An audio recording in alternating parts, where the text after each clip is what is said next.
दोस्तों ट्रंप की हवा निकल गई। ट्रंप की हवा निकल गई है। ट्रंप ने एक तरफा ऐलान कर दिया है। यार जलवा देखो आप, एक देश लड़ रहा था और जिसका प्रधानमंत्री जो है बहुत फुदक रहा था, तो दो देश लड़ रहे थे, ऐलान इसने कर दिया था कि जंग खत्म हो गई। दो देश लड़ रहे थे, ऐलान इसने किया था कि जंग खत्म हो गई। अब यहां पर यह खुद लड़ रहा था और एक तरफा इसने ऐलान कर दिया कि जंग पूरी हो गई। जी हां, ट्रंप ने कहा कि जंग ऑलमोस्ट पूरी हो चुकी है। ईरान का हमने सब कुछ तबाह कर दिया है। ईरान की नेवी तबाह कर दी है, एयरफोर्स तबाह कर दी है, IRGC तबाह कर दिया है, हमने उन्हें घुटने पे ला दिया है। अच्छा, ईरान को पता ही नहीं है कि वो घुटने पे है। अबे ईरान घुटने पे नहीं है, तू ईरान के उस पे है, उस पे मतलब पैरों पे है। रमजान है भाई, कंट्रोल उदय। दोस्तों सॉरी आगा, सॉरी थोड़ा मैं जज्बाती हो जाता हूं। खबर यह है कि व्लादिमीर पुतिन के पास भागा है डोनाल्ड ट्रंप, फोन किया है और कहा है कि मतलब बात चल रही है कि मैं ऐसे इंसान को जानता हूं जो सुप्रीम लीडर जो अब बना है, मुश्तबा खामनाई, जो मुझे पसंद नहीं है, उसका रिप्लेसमेंट है, वो उनसे बेहतर है। और हिंट दिया है डोनाल्ड ट्रंप ने कि जंग खत्म करवा दी जाए। यानी ट्रंप चुपके से पुतिन के पास गया है, फोन पर बात की और कहा है कि यार जंग खत्म करवाओ यार, बहुत मार रहा है भाई। डोनाल्ड ट्रंप शुरू से सोच रहा है एक तरफा, और वो एक तरफा कुछ उसका पूरा नहीं हो रहा है। अब उसने एक तरफा बात कही कि हम देख रहे हैं कि ईरान हर चीज पर फायर कर रहा है, अगर उसने ये चीज जारी रखी तो हम उसका, ईरान का ये हमला आखिरी बना देंगे और वो मुल्क उसका आखिरी हो जाएगा, यानी पूरा मुल्क मिटा देंगे। बड़ा लंबा चौड़ा स्टेटमेंट है, शॉर्ट में बता रहा हूं। आगे उन्होंने कहा कि हम सोच रहे हैं कि स्ट्रेट ऑफ हॉर्मुज पर काबू कर लिया जाए, पूरी तरह से कब्जा कर लिया जाए। लीजिए, रशिया ने खुद कंफर्म किया है, व्लादिमीर पुतिन ने खुद कंफर्म किया है कि डोनाल्ड ट्रंप ने मुझसे बात की है और जंग खत्म करने का प्रपोजल दिया है। अरे भिकमंगा पहुंच गया, ओ भिकमंगे। डोनाल्ड ट्रंप अंधभक्तों का फादरलैंड पहुंच गया, पुतिन के पास। जंग रुकवा दो यार। कैसा लगा जब स्ट्रेट ऑफ हॉर्मुज बंद था अभी तक? तो ये देखो, तेल के दाम $120 पर बैरल पहुंच चुके थे। ठीक, अब जब डोनाल्ड ट्रंप ने ऐलान किया और आगे यूरोप ने भी ऐलान किया कि जो हमारा तेल का भंडार है हम उसे खोल रहे हैं, तो फौरन जो तेल के भंडार की कीमत है, तेलों की कीमत है, वो तुरंत जो है धड़ाम से नीचे आई है। लेकिन ईरान ने पहले ही कह दिया था कि अगर ये तेल की कीमत कम हो भी रही है तो भंडार की वजह से हो रही है ना। कितना भंडार है, कुछ दिन में फिर से ये तेल के दाम आसमान पर पहुंचेंगे। वहीं ईरान के पार्लियामेंट स्पीकर ने बड़ी धमकी दी है और सीधा अमेरिका को कहा कि अमेरिका जो सिविलियंस को निशाना बना रहा है ना, हम इसका तगड़ा जवाब देंगे, इंतजार करो।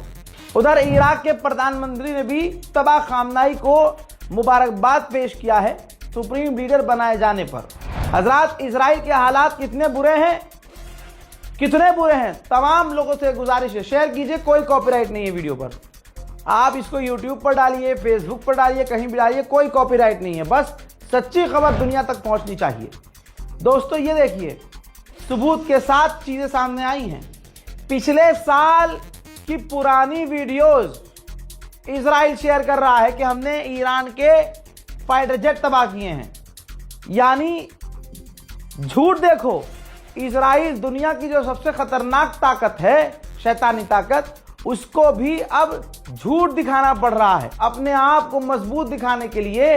पिछले साल जो 12 डेज वॉर हुआ था, उसमें ईरान के जो फाइटर जेट इसने तबाह किए थे, वो पुराने वीडियोस निकालकर दोबारा पोस्ट कर रहा है कि हमने ईरान के फाइटर जेट तबाह किए हैं। बहुत बढ़िया भाई, बहुत बढ़िया। इराक के लड़ाकों ने जिम्मेदारी ली है कि हमने इराक की सरजमीन से कुवैत में अमेरिकी ठिकानों पर बमबारी की है और ड्रोन और मिसाइल दागी। ईरान के राष्ट्रपति पेजेश्कियान को रजब तैयब अर्दोगान ने फोन किया, तुर्की के राष्ट्रपति ने, और कहा भाई क्यों मार रहे हो हमें, हम तो तुम्हारे साथ हैं।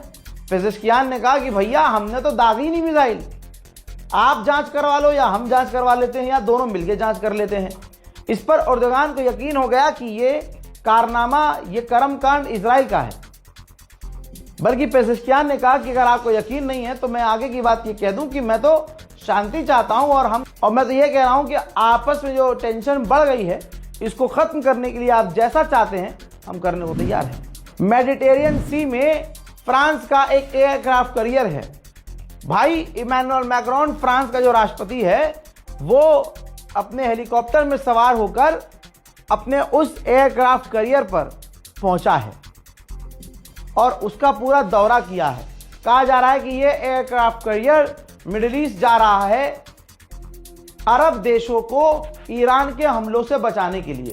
ट्रंप ने क्या ऐलान किया कि जंग जो है पूरी हो चुकी है, पूरी हो गई है। अबे ईरान ने कहा था शुरू तुमने किया है, खत्म हमारे हिसाब से होगा। ईरान के ऑफिशियल ने कहा है कि अब से हम जो भी मिसाइल दागेंगे उसमें विस्फोटक जो धमाकेखेज चीजें होंगी वो 1 टन की होंगी। हजरात, अब मैं आपको ऐसा वीडियो दिखाऊंगा जिसमें आप कहेंगे कि भाई ये तो कोई और ताकत है ईरान के पास। भाई वीडियो नजर आ रहा है कि ईरान की एक मिसाइल आ रही है और इजराइल के 3 रॉकेट एयर डिफेंस सिस्टम से निकलते हैं और ईरान के उस मिसाइल को मारने की कोशिश करते हैं, लेकिन ईरान की वो मिसाइल को नहीं मार पाते और उनको चकमा देते हुए ईरान की मिसाइल इजराइल में जाकर गिरी। तो दोस्तों, ये कौन सी ताकत ईरान का साथ दे रही है कि ईरान के हल्के फुल्के ड्रोन को भी अमेरिका इजराइल के डिफेंस सिस्टम नहीं रोक पा रहे हैं। भाई अमेरिका की ही मैगजीन है, अमेरिका की मैगजीन क्या छापा है, ऑपरेशन एपिक कंफ्यूजन, यानी डोनाल्ड ट्रंप को इस गुलाबी सुअर को पता ही नहीं है कि अब क्या करना है।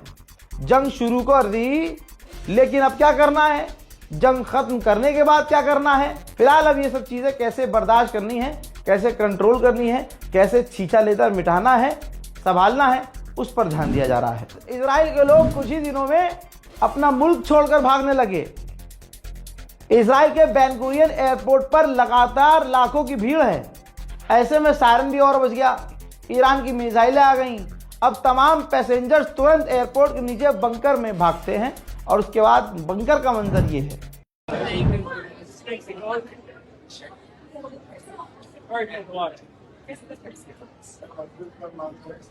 डोनाल्ड ट्रंप ऐलान कर रहा है कि जंग खत्म हो गई है, लेकिन ब्रिटेन में कुछ और चल रहा है।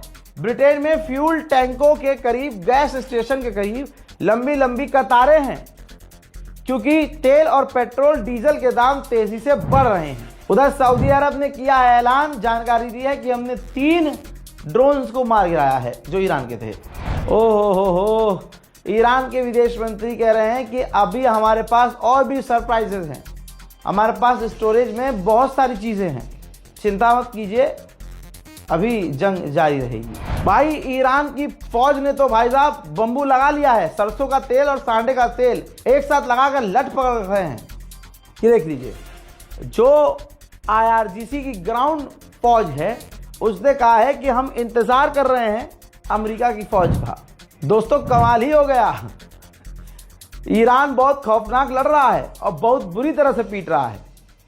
आप लोगों ने जो मेरी इज्जत रखी है, मैं आप लोगों का शुक्रिया अदा करूंगा कि 9 मार्च एक बार आवाज देने पर जिस एम्बेसी में, ईरान एम्बेसी में लोग जा नहीं रहे थे, मेरी मोहब्बत में लोग आए और आपने यकीन दिलाया कि आप मेरे हैं। हजरात, वहां पर हजारों लोग पहुंचे, हजारों लोगों ने कॉन्डोलेंस बुक में अपना शोक व्यक्त किया, घंटों वहां बिताया।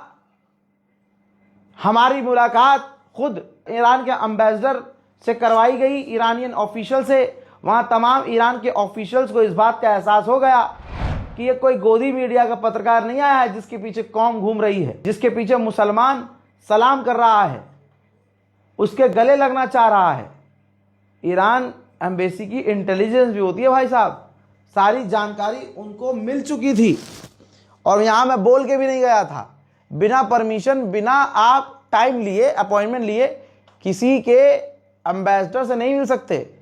लेकिन आप लोगों ने इतनी इज्जत दिलवाई, आप लोगों का प्यार, इतना प्यार आपने दिखाया कि ईरान के एम्बेसडर को मुझे वक्त देना भी पड़ा, जबकि मैंने मांगा नहीं था। वो बेचारे खुद आए, मिले, उन्होंने बहुत अच्छी अच्छी बातें समझाई। जहां मेरा दिल और दिमाग कमजोर हुआ था, ईरान के एम्बेसडर की बातें सुनकर मेरा दिल और दिमाग काफी मजबूत हुआ। दोस्तों, आप सभी का मैं शुक्रगुजार हूं कि आप लोगों से वैसे नहीं मिल सका जैसे मिलना था, लेकिन फिर भी आप लोग, कोई दुकान बंद करके आया, कोई 300 किलोमीटर दूर से आया, कोई कल शाम को 5 बजे ही ट्रेन पकड़ के चल चुका था पंजाब से। मुझे ये बातें वहीं बताई गई हैं। मैं आपके कदमों में बैठकर जिंदगी भर शुक्रिया शुक्रिया शुक्रिया बोलता रहूं ना, तब भी मैं आपका शुक्रिया अदा नहीं कर पाऊंगा। बस वादा है मेरा, जैसी पत्रकारिता मैं करता आया हूं ऐसी ही करता रहूंगा। बस सलाम।